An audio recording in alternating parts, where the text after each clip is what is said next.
Hi, everyone. Welcome on this session. My name is Julien Debeys. I'm working at the European Commission in DG Employment, in the unit dealing with inclusive entrepreneurship and social entrepreneurship. So today you have chosen to follow this session on empowering youth, and I think it's a very good choice. Why do we have to empower youth? Does it mean that current youth is weak? No, not at all. It just means that each generation has its own challenge and must receive the right tools, the right context, the right support to thrive and to find its way for the future. Today we will explore the option of setting up a business, or at least becoming self-employment, in order to find a place on the labor market. At European Commission, together with the OECD, we have, for instance, set up the Youth Entrepreneurship Policy Academy. That is a peer network where policymakers, young representatives, and experts gather in order to discuss every aspect of the pathway to entrepreneurship for youth. And many obstacles are discussed in this YEPA, in this Youth Entrepreneurship Policy Academy. The reference to the Youth Entrepreneurship Policy Academy is in the resource button that you have here on your screen. And you will find plenty of other materials there. Today, we will discuss a bit this idea of having a business when you're young people. I think entrepreneurship is not suited for everyone, but for many people, you have to accept that there is a risk of failure when you go for a business. But even if when you target the moon, even if you miss the moon, you will fall within the star, which is already quite good. And in any case, it will be a human adventure, and you will acquire great skills that will certainly improve your employability in the future. I have with me two distinguished guests. We have Peter Bielik from the European Bank for Reconstruction and Development, and Chiara Davalli from the European Business and Innovation Center Network, the EBN. Chiara, you first. May I ask you to present yourself in less than 1 minute? And I also directly tell the audience, please, I would really love to see in the chat a message from you, participants. We are not that many, so it will be easy, where you just put your name and the organization you're active in. Like, I'm Maria del Rio from Spain, active in this organization. Peter van Nuffel from Netherlands, active in business support young people, something like that. Please use the chat for that. So there is a kind of written introduction. And now I give the floor for a short introduction to Chiara. Yes, thank you, Julien. Good morning, everybody. My name is Chiara Davalli, and I'm Impact Manager at EBN. So it's now 15 years that I work with this network. But when I was really young, I was dreaming to become a dancer, then a doctor. Then I wanted to live on international cooperation missions. And then indeed, 15 years ago, I ended up having an internship at EBN. And I fell in love with this concept of supporting innovative entrepreneurs and discovering that the impact they can generate it's indeed huge on economy and society. So that's why I'm here, and I'm looking forward for this conversation around young entrepreneurs and indeed entrepreneurship support. Thank you, Chiara. And I see that already three have already presented themselves in the chat. If you fancy it, you can also, like Chiara just did it, mention what was your dream when you were a kid. That could be fun as well. Peter, over to you for a short presentation. Thank you very much, Julian, and good morning, ladies and gentlemen. Thank you very much for tuning in for this session.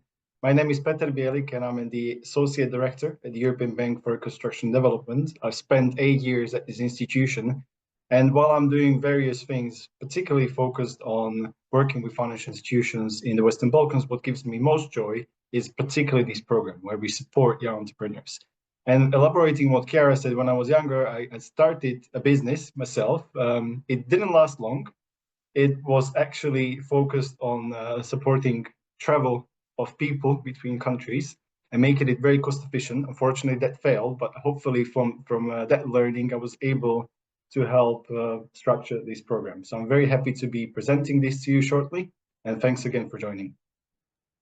Thank you, Peter. Indeed, that's exactly an illustration that trying to set up something is certainly an asset, even if in the end the business will not continue. It seems that it was an adventure for you, and you took the best of this occasion.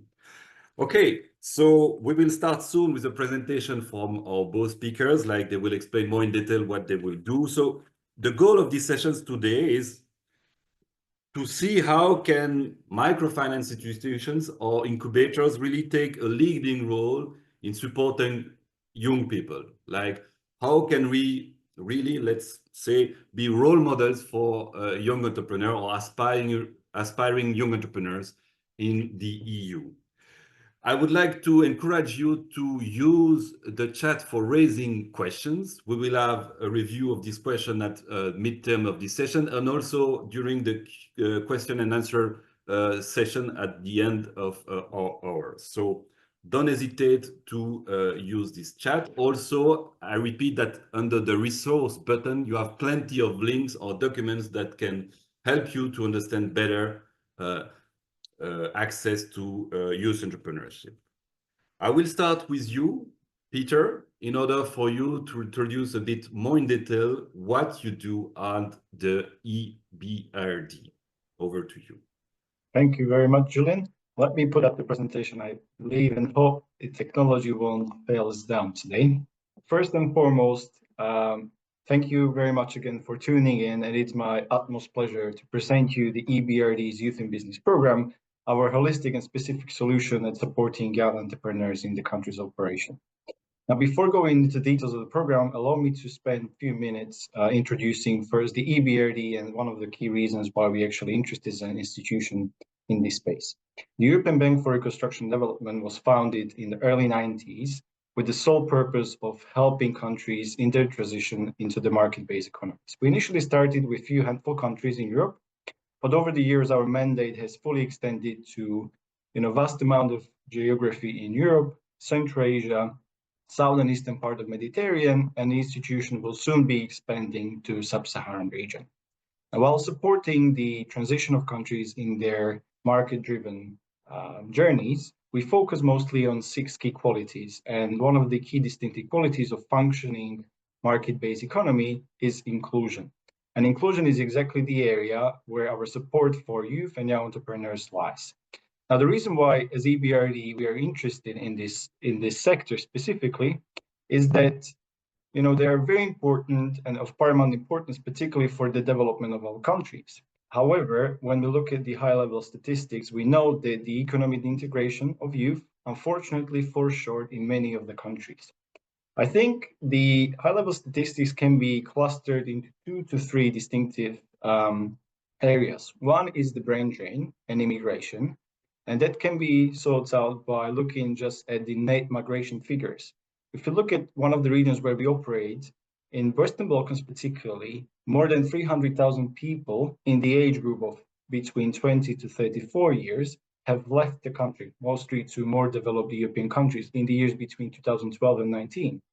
If you look at Turkey, for instance, 60,000 young individuals emigrated in the years between 2011 and 2021. In Morocco, 70% of young Moroccans wish to emigrate abroad in the coming future. And in the Central Asia alone, almost 37% of migrants are comprised by youth individuals between 18 to 34. So that's one of the key first features. The second one is the ability or particularly inability of young individuals to find their purpose in economic terms. We can see that by high unemployment figures in Western Balkans alone, 2.3 the young individuals are 2.3 times more likely to be out of the job compared to their average working age population. In Morocco, it's 3 times higher. And in Turkey, for instance, 1.8 times higher. So young individuals have difficulties finding their purpose in terms of career or economic fulfillment. Now, if you look at firms, and particularly firms that have been operating in less than 5 years, access to finance is one of the most challenging parts. In Western Balkans, for instance, 48% of businesses within the first 5 years of existence identify access to finance as one of the key issues affecting their operations and growth. And for instance, in Central Asia, 33% of those businesses identified as a challenge. We have this program operating in several countries, but just to give you a bit of a snapshot of what particularly bothers young entrepreneurs, we've provided you with statistics on Western Balkans. In Western Balkans, we conducted a study and actually asked young entrepreneurs, what are the key issues, impediments to your growth? We've asked around 715 respondents, and their responses of young entrepreneurs can be clustered into 3 distinctive areas. The first one is, we call it the demand side, or the side of the business itself. The second is the operational ecosystem activity, and the first is the supply side part of the problem, if you will, which is based with the bank and MFI related financing. Now, on the side of the young entrepreneurs mentioned that they have significant concerns regarding the ability to make payments on a loan. Almost 42% of them mentioned this, but also they have issues with their skills, perhaps particularly because they haven't gone for a formal education, or the formal education doesn't necessarily prepare them for an entrepreneurial job. Almost 27% of the respondents responded that business and finance management skills are below the desired levels, and they also see problems with respect to building connections and networks, as identified by 17%. Now, looking into ecosystem, and this is also quite similar to what other more mature businesses face, with respect to the growing the customer and sales volume, almost 51% of young entrepreneurs identified this as one of the key issues, and 46% identified that the recruitment and retention of talent is a problem. And this dates or comes back to the slide before, where majority of young talents actually leave the country. So no wonder there is quite a problem, challenge, not just by young businesses, but businesses overall to retain and recruit the talent. Now, when we look at the supply side of the equation, when it comes to bank and MFI related financing, loan cost was identified by one of the most challenges, or one of the highest problems by young entrepreneurs. Now, it could be many things, but one of the hidden reasons why is that young entrepreneurs are not particularly used to receiving a loan, so they view whatever interest rate they receive as high. But also there is another side of the problem, is that banks or microfinance institutions may be charging a bit more in terms of interest rates young entrepreneurs than they charge more mature companies. They're also dissatisfied with the efficiency of financial services, meaning that banks and microfinance institutions take a bit longer when it comes to decisions on providing loans. That again comes back to the point that banks and microfinance institutions don't particularly have a dedicated financing offer, or they don't know this segment particularly well in order to make a fast and good credit decisions.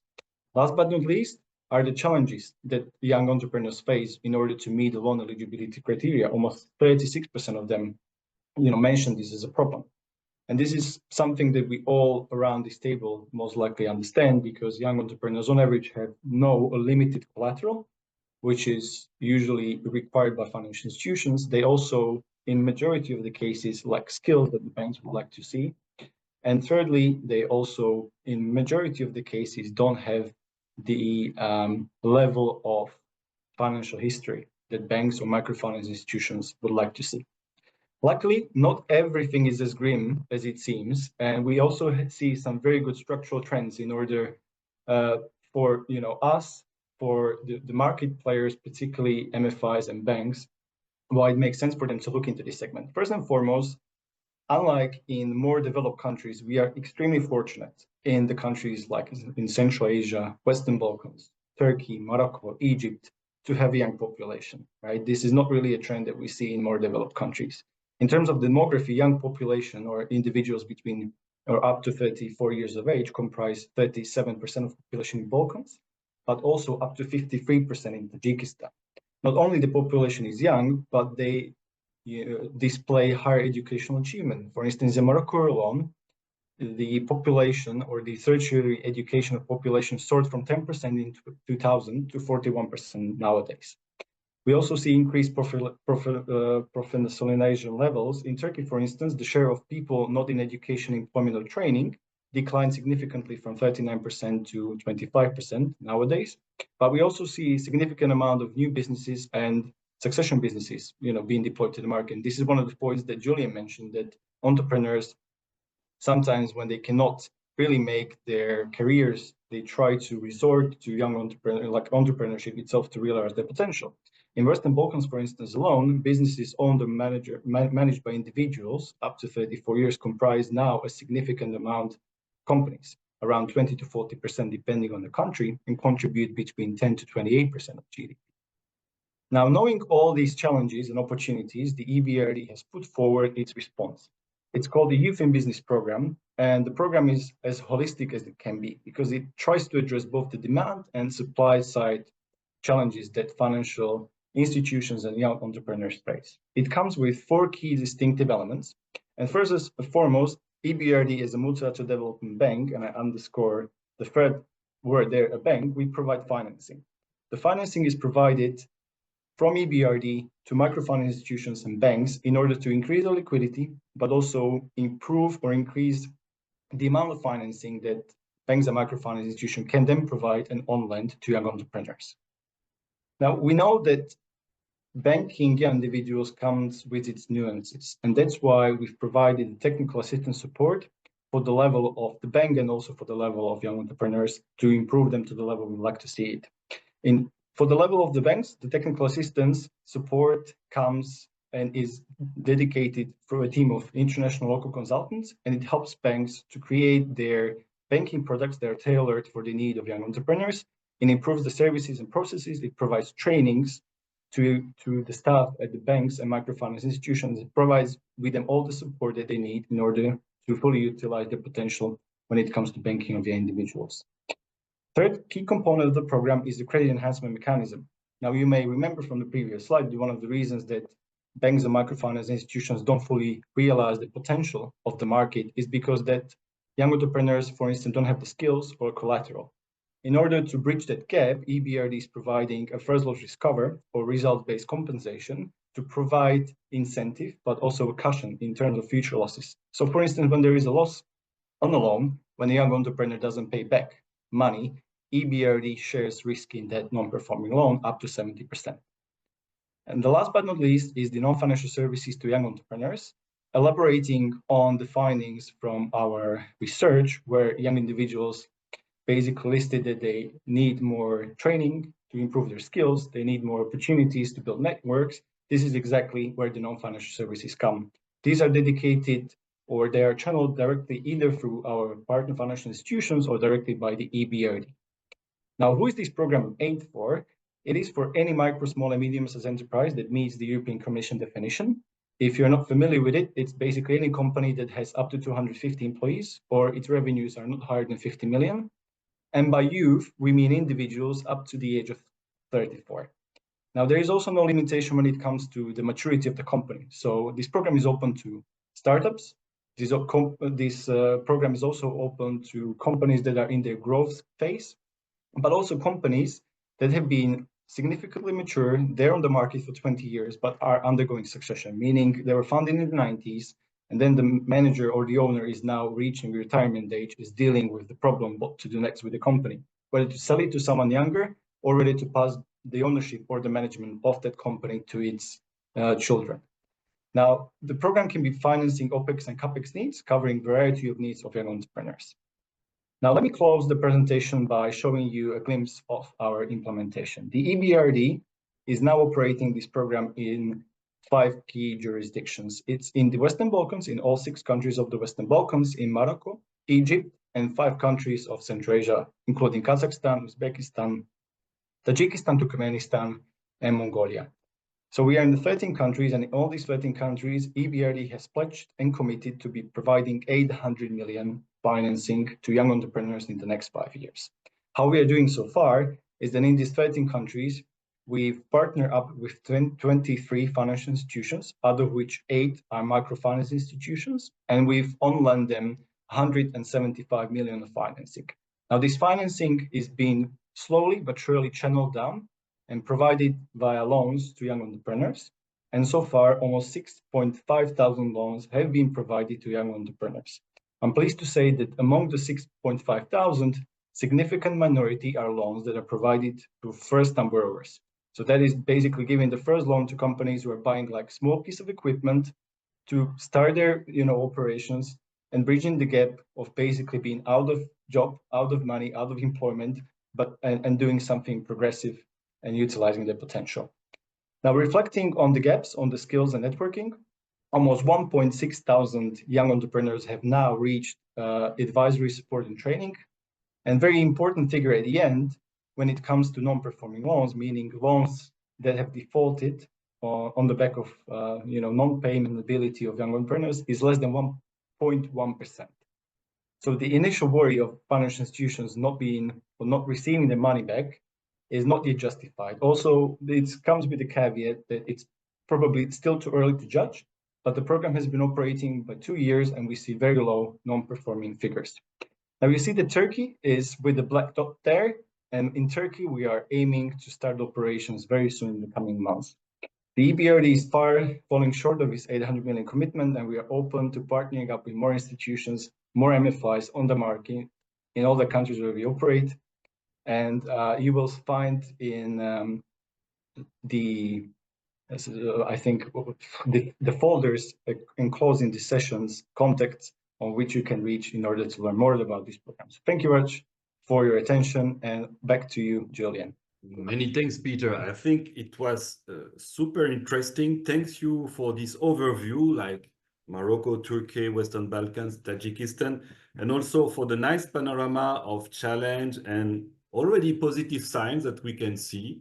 And it seems that this Youth in Business program from the EBRD is very comprehensive, very overarching, and has a smart view on different things.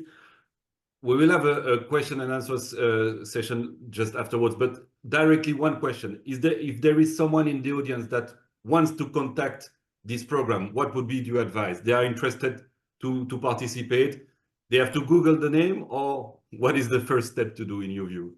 So the first step, they should be able to find their contacts here in the folder of the session. Second, I mean, majority of the audience that are either microfinance institutions or banks, perhaps, they probably have a relationship with the EBRD, so they can contact their existing relationships at EBRD, or they can go to the local office of EBRD. Last but not least, they can, of course, contact me. I will leave my contact details here in the chat. Thanks to you, Peter. Thank also for the one that are putting questions in the chat. This will not be forgotten, but now it's time to hear from another expert, another distinguished guest that has experience on the ground. Chiara, over to you. To tell you a little bit about EBN and more specifically about a program we recently ran on inclusive and social entrepreneurship support. This to give you a bit of a framework of how we addressed some of the challenges and some of the opportunities we have identified when it comes to supporting youth entrepreneurship, and then we can build on these initial reflections to expanding it out conversation later on. So a couple of words about EBN. The European Business Innovation Center network. It's a 40 years old network that counts today more than 175 members all around Europe and even beyond. All these members are business support organizations, entrepreneurship support organizations, incubators, accelerators, regional development or innovation agencies, chambers of commerce. Let's say half of the community being represented by organizations which are fully public, many of them being a mix of public and private partnerships, and 20% more or less of the UBICs being private entities. Why I'm saying this? Because this can help us understand how these organizations fit regional innovation and entrepreneurial ecosystems and how they contribute to broader policies related to entrepreneurship, economic development, and even social cohesion. So indeed, EUBICS pursue the goal of creating regional sustainable economic development through business and innovation promotion and support. And of course, we also strongly believe in ecosystems orchestration and collaboration in order to achieve greater impact. Few data, let's say, about the work EUBICS did in 2023 to give you a bit the idea of the size of companies supported. So more than 24,000 companies, almost 25,000, 10,500 of them being potential entrepreneurs, 6,000 being startups, and another 8,000 being SMEs. And different services offered according to maturity level of these clients. So selection services, startup services, growth services, always including let's say access to funds related support for early stage finance, investment readiness, and indeed access to funding. Consider that in the network we observe a survival rate of 83%. After 3 years, these companies receive support from EUBICS. And in 2023, more than 5,000 clients indeed received specific support in accessing funds. These two, let's say, show you how the EBN network really not only believes but works towards leveraging, let's say, the impact of financial support through the non-financial support that EUBICS are offering to would-be entrepreneurs and entrepreneurs to make their businesses successful and even more, I would say, sustainable in the long run. And these also working not only with deep tech startups, but also with social economy entities. And that's how I'm now coming to the work we did in the Better Incubation program. And I want to do this by starting with a quote from the Social Economy Action Plan, where the Commission calls on member states to encourage mainstream business support organizations. So, for example, we can imagine an EUBIC to extend their support to social economy entities to improve indeed investment readiness support opportunities. So I will present a bit the work we did in Better Incubation to really work towards this objective. First of all, of making indeed business incubation services available for many, if not for all. So giving everybody the chance to be an entrepreneur. And this work that also started in the network even before really provoked like a significant shift in the role of business and innovation support actors to become more diverse and inclusive. And this was actually the goal of the Better Incubation program funded by the Commission, by the European Commission under the Program for Employment and Social Innovation, and which ran in 2021 and 2022. We had two main levels of activities. One specifically focused on business support organizations. So we were working with them to grow their capacities and expand their outreach to inclusive and social entrepreneurship.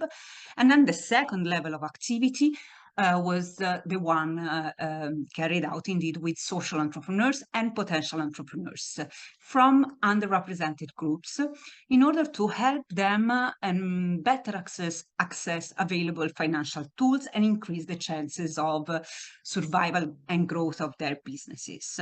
So we were not alone in this journey. We did it together with other two European global networks, I would say, Impact Hub and EVPA, now Impact Europe. And indeed, we were focusing on these 5 groups: migrants and refugees, people with disabilities, seniors, women, and youth. Okay, I know lots of information in one slide, but what I would like to stress is, first of all, the methodology we used. We worked in communities of practice. So for each of these groups, we had a community of practice, which was counting on different profiles. Of course, mainstream business incubators, EUBICs, impact hubs, experts about those specific groups, entrepreneurs coming from the disadvantaged group identified, members of Caritas network, so National Caritas, and also investors for impact. These groups met once a month for a year, and they did three things. First, they researched. So they really mapped out what was going on, what was working, what was not working, what was missing, what could be improved. Then they were piloting. Based on this research, impact hubs and EUBICs piloted some specific methodologies and tools to draft, to design, and to implement incubation programs tailored for the specific target group. So we'll talk about the youth in a moment. And then there was a third moment, which was the reflection moment. And then we took time to look at what happened, what worked, again, what didn't. And then we captured all these in some publications. You have them here. Just to let you know that this publication insists on three levels. The programmatic level, so how to shape incubation programs for young entrepreneurs, for example. The organizational level, because if you want to make a real change, if you want to really have an impact, you really need to work also at organizational level. So this was the second level where we were working on. And the third level was the ecosystemic level. So we were aware that incubators alone couldn't change and couldn't make the difference. And so some policy recommendations that were validated in regional policy workshops and then in a EU level workshop. So you can have access to all these resources at betterincubation.eu. And on top of this, you can access also some training courses we developed specifically on social entrepreneurship and inclusive entrepreneurship support. Coming to youth, my last slide, which is actually the end of this first block, but I hope the beginning and the spark for the actual conversation on young entrepreneurship support, is a summary of what Better Incubation believes are the desiderata, no? Incubators should work towards in order to make a difference when working with young entrepreneurs. And so here some aspects. First of all, increasing awareness of entrepreneurship, self-employment as career path, increase in social support of the entrepreneurs, the importance of networks with peers, but also with mentors, teams, and advisors, as you can see below. Increase in motivation and to become an entrepreneur.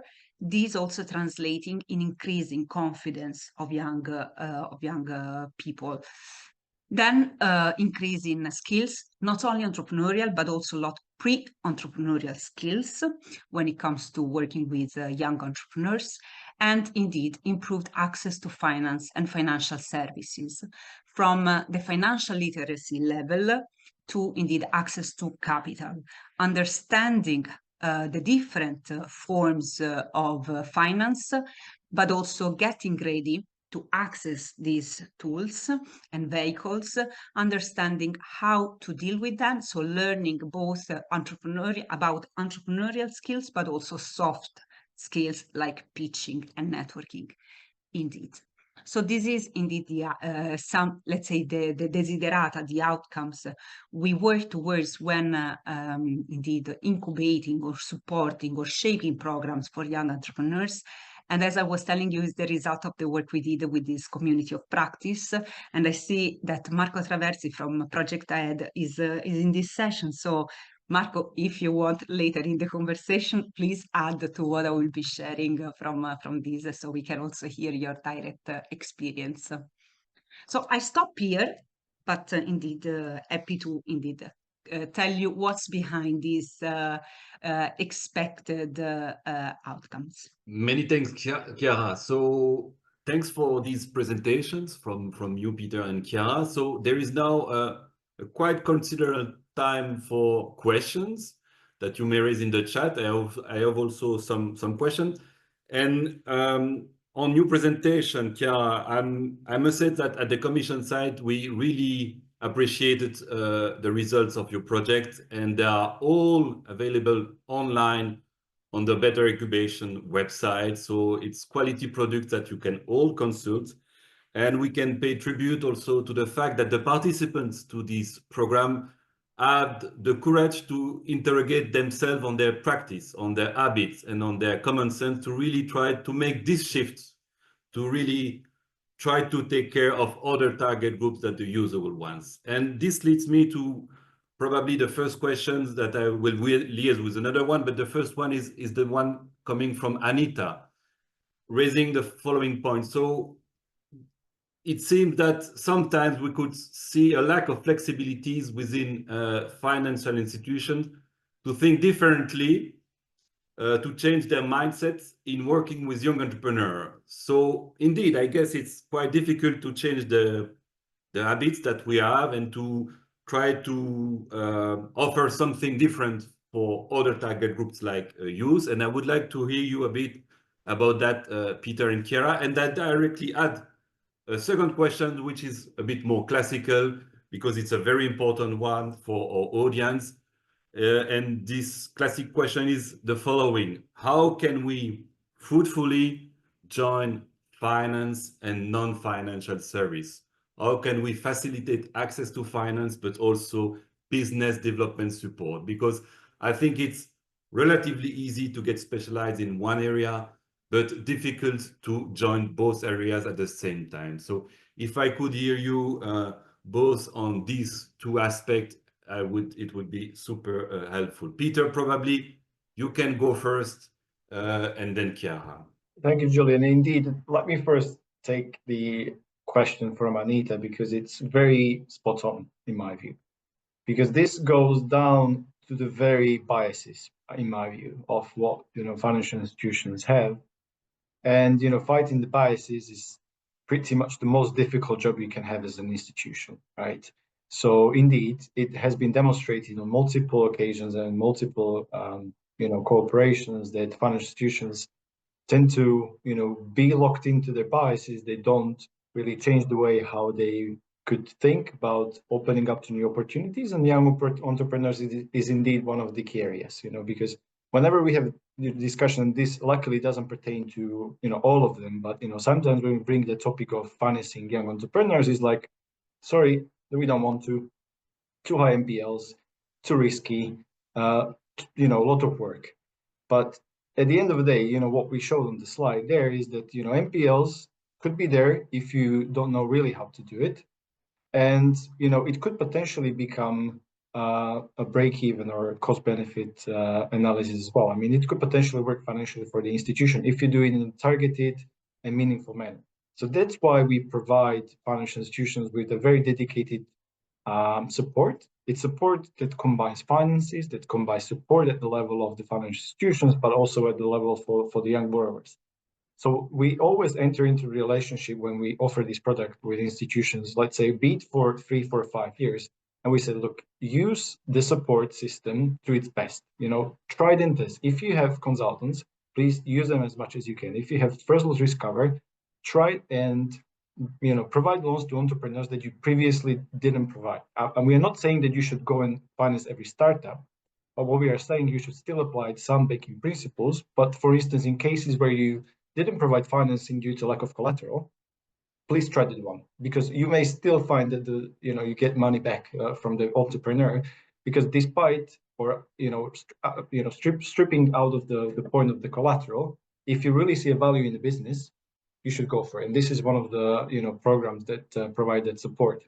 And those programs are always provided with the optics of sustainability. So everything we do, whether it's dedicated financing for young entrepreneurs or women entrepreneurs, we try to set the optics of sustainability. So that's why we have consultants, and consultants provide trainings. Those trainings are provided in a way that can be then replenished going forward, even without the support of consultants. They provide and set up the, let's say, holistic financing structures and products in a way that can be maintained going forward. And hopefully for the duration of 3 to 5 years, when we provide this support, the banks and microfinance institutions will be able to realize whether this segment is worth pursuing going forward. So, I mean, it's a combination of things. First, it starts with honest discussion of what we want, mutually get out of this program. Then is the bank or microfinance institution realizing all the opportunities and all the support systems and utilizing it to its full advantage. And hopefully at the end of the 3, 4, 5 year exercise comes a fully fledged business case for the financial institutions that yes, it actually makes sense to finance it. And hopefully at that point, they will be able to exert the degree of flexibility that Anita is speaking about. But yes, indeed, it's a lot of work. It's work combining a lot of efforts with a lot of people, but ultimately the institution needs to be convinced itself for themselves in order to do it on a sustainable basis. Sorry, I stop here. I probably spoke too much. I also give Chiara the floor to shed her 2 cents. Thank you. Yeah, I start from this point on flexibility. Because indeed this is something that also came out during the work we did in Better Incubation. But in general, working with young entrepreneurs, you need to be flexible and ready to adapt. So I understand that, I mean, on our side as business support organizations, to really put ourselves in the shoes of the person we are working with. And also considering that just saying that he's a young entrepreneur probably is not enough, because on top of being a young person will be a woman, a female entrepreneur, a migrant entrepreneur.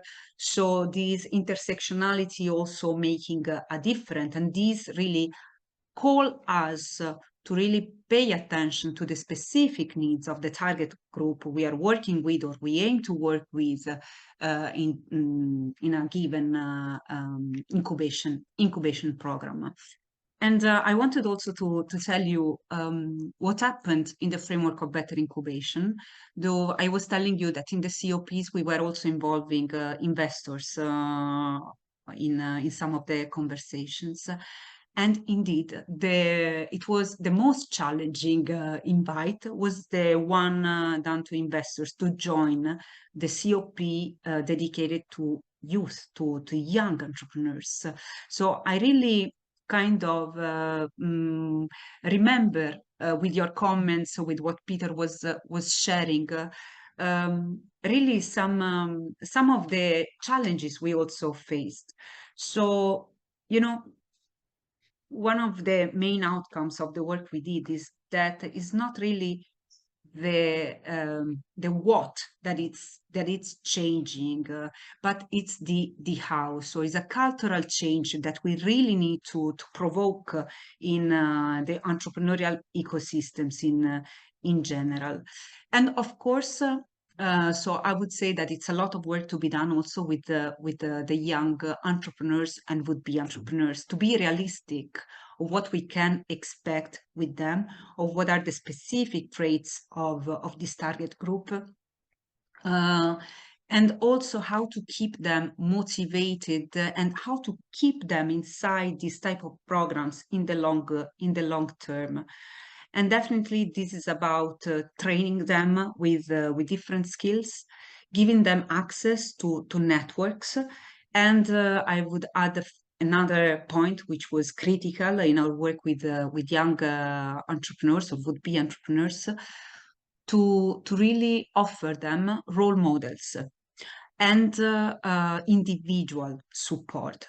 So the role of mentors and also the role of introducing successful stories or even non-successful stories of their peers was really, really useful for them to understand what could their entrepreneurial path look like, and also helping them, especially in the very, very early stage, to break down their entrepreneurial project in actionable steps and ideas. This probably making their dreams more reliable also for indeed potential investors. I stop here. Some more comments later on. Ping pong Yeah. and then Peter. I start from this last provocation. Yes. I agree. I am also provoking a bit. I Yes. agree with you. Maybe they are not that ready, but nobody is like born ready for something, or very few people does. So one thing that comes to my mind is what I observe in the EBN network. As I was telling you, many of our members are located in remote or rural areas, because indeed entrepreneurship and innovation are seen as a mean to boost economic development of European regions. And indeed, a lot of their efforts are dedicated to young entrepreneurs and how to stop the brain drain or to limit it, how to keep people in the regions, how to make the educational investments done by the region, by the country, giving some returns.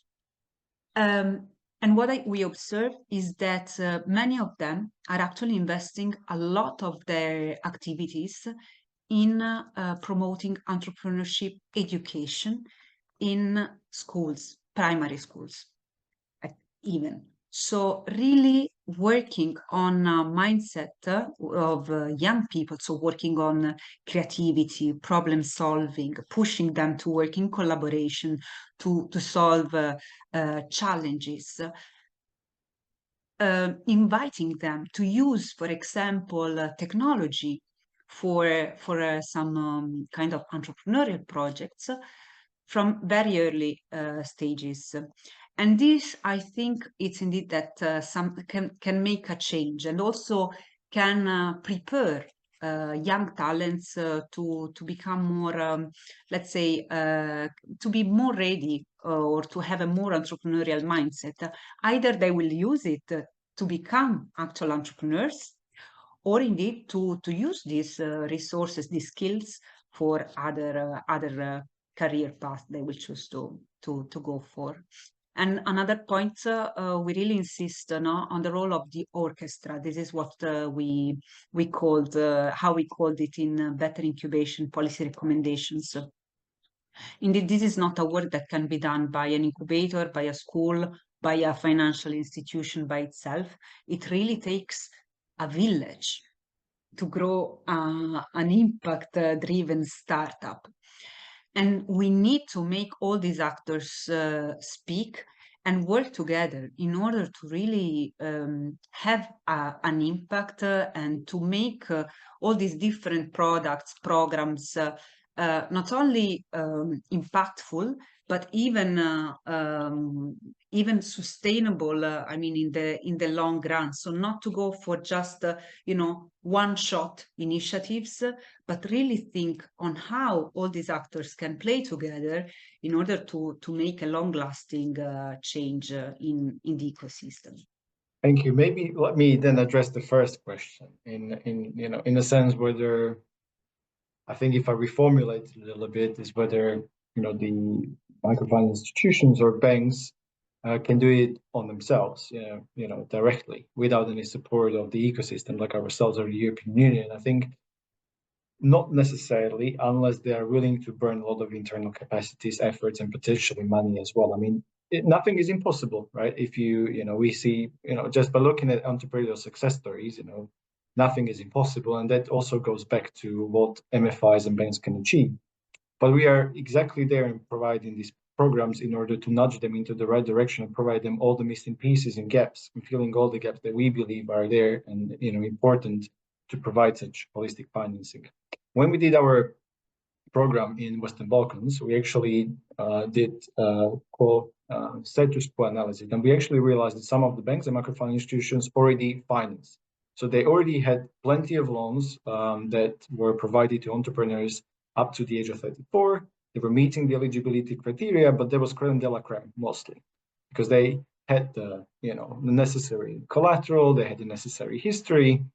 So that was the introduction, let's say, to the youth. Now, I think we now need to take with this program the next step and say, okay, you've managed to learn about this segment, but not yet on a full scale. And we offer you this program to go there in full shape and form.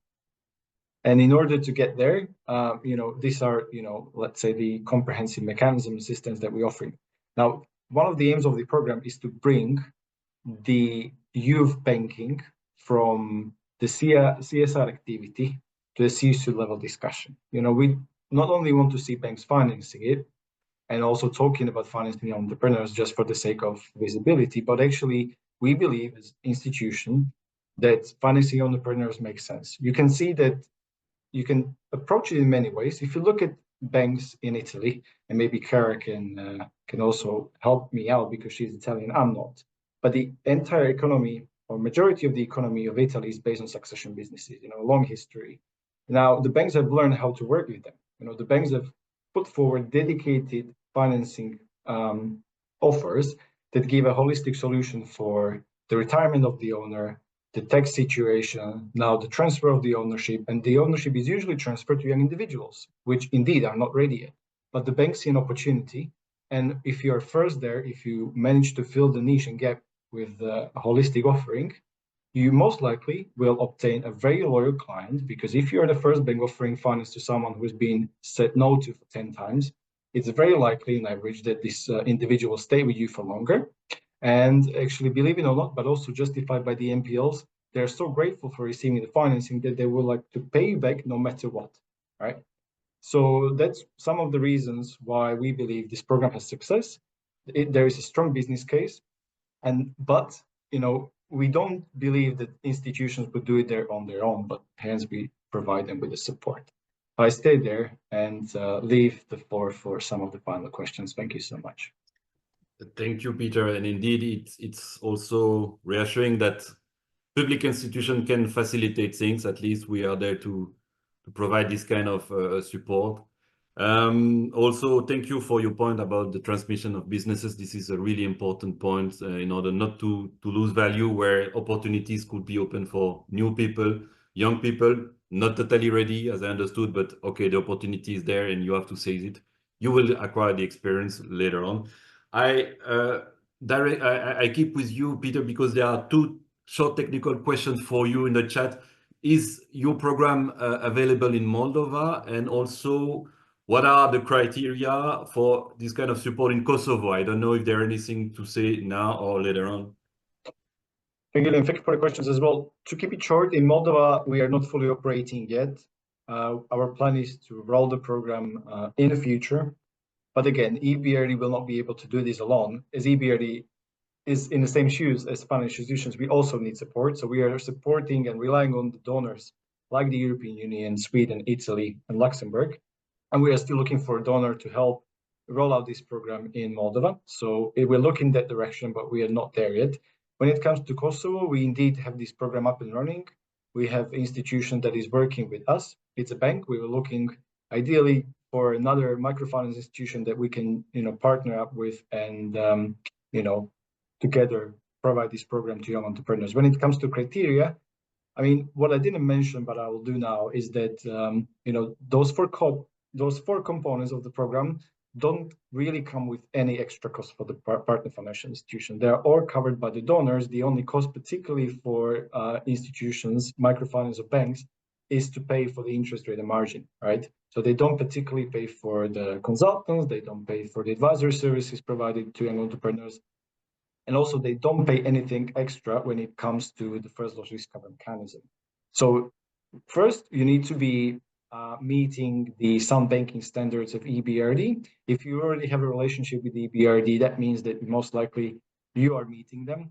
And second, it will be also very important to understand why are you actually trying to join this program, because as said before, it's not just about having this as a CRS activity, but actually, having a sound commitment to banking entrepreneurs on the market is something that we look for.